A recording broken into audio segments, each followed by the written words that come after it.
If we bounce back to sauna therapy, the heat shock proteins used to be thought to just be chaperones for immune bodies and not be directly involved in an immune response, but that's not true. In many cases now, we're seeing that there's good evidence that the heat shock protein is the first responder. And not only are they first responder, when we have an immune response, there's really two phases. One is the attack phase. It's like bring all the soldiers out of the barracks and attack this virus, attack this infectious organism.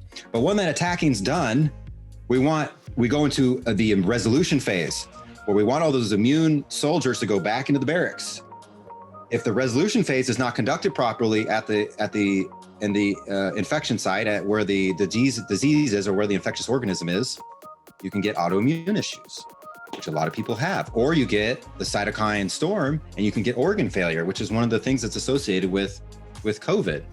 And so what light therapy and heat therapy especially are so awesome for is helping support and reoptimize that resolution phase so that your immune response is really powerful and it attacks that person.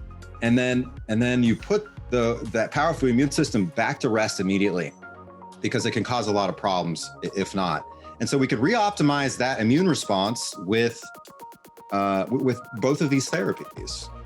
And that's such a pressing issue for so many people right now is the autoimmune response. Even before COVID, it was, people have these autoimmune responses just to things in the diet, to things in the atmosphere.